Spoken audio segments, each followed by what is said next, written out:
ကျမောက်တီးမှဲ့နေပြီဖြစ်ပါတယ်အဲ့တော့ကျမောက်တီးလေးစားပြပါမယ်ဒီနေ့ဒါခြံမောက်မိမိနဲ့ကအိမ်နောက်ကခြံထဲမှာကျမောက်တင်ဆိုင်တာဖြစ်ပါတယ်ဒါစိုက်ထားတာတော့အဖိတ်စိုက်ထားတာပေါ့နော်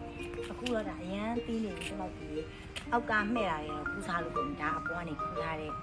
ကျမောက်တီးလေးဖြစ်ပါတယ်အကြည့်ရဲနေရမယ်ဒီလေးရဲအရန်ချိုးတော့အစိမ့်လေးလည်းချိုးတယ်ပေါ့နော်အဲ့ဒါလေးလည်းစားပြပါမှာဒီမှာဒါကတော့မေလေးအခုလုံးမိတဲ့အသီးပေါ့နော်အောက်မှာမှဲ့နေတာအများကြီးရှိတယ်အောက်မှာမှဲ့နေတဲ့ဟာတွေအားလုံးကကလေးတွေကူစားလို့ကုန်ပြီတူတွေတူမတွေကူစားလို့ကုန်ပြီဆိုဒါလေးလည်းနည်းနည်းမိရဲ့ဒီနောက်ဆိုလဲချိုတယ်ပေါ့နော်စားပြနောက်ဆိုလဲချိုတယ်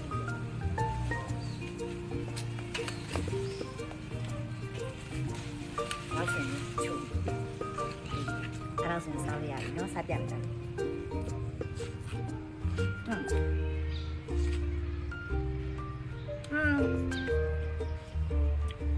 သူအစိမ်းစားလဲချိုတယ်အစိမ်းဆိုတာလည်းတော့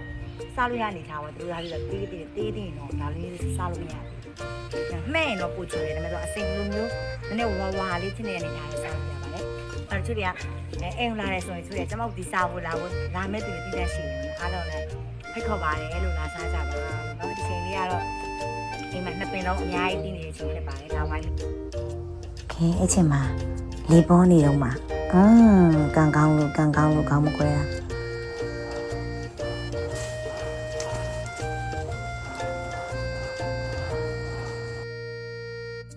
ချန်နေဟာတီးရတော့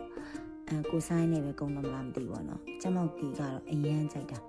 အရန်ကြိုက်တော့အမကြီးအဲ့လိုမျိုးစားနေရရင်ကိုရုပ်ကအဲ့လိုမျိုးနေတိုင်းလေးခုစားနေရပါတော့အဲ့တော့ဒါမဲ့လည်းကျမောက်တီးကအရန်များတော့မကုန်ပါဘူးဘယ်လောက်ခုစားအခုဆိုအပေါ်ဒီမှာအများကြီးကြံနေတယ်ဒါမီလီမီရဲ့အောက်ပိုင်းလေးရတယ်ခုစားနေတာအဲ့တော့လာစားမဲ့အမျိုးများမြန်လာစားပါရှင်မဟုတ်ရင်တော့မီစင်လက်ချက်နဲ့ဒီပြင်ကုန်ပါတော့မယ်ကျမောက်တီးအမဲ့တီး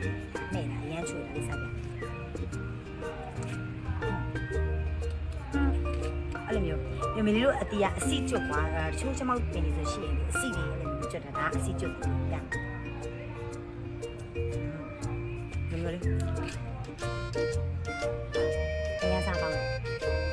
အိမ်မှာလည်းမျိုးအားနေနေဆိုအဖေအောင်မထိုင်ပြီးတော့အဲ့လိုမျိုးထိုင်စားနေရပါဘူးမဟုတ်ဘူးအများကြီးဒီနေ့ပါဒီမှာစက်တီနဲ့တီးလေးရှိတယ်စိတ်ကြီးဒါလည်းအများကြီးစားလို့မရတယ်ဒါလေးစားလို့ရရင်လည်းထပ်ပြီးတော့ရိုက်ပြရမယ်အဲ့တော့မုံမြင်နေလေလာခြင်းနဲ့တည်ခြင်းနဲ့ဒါပဲဖြစ်တော့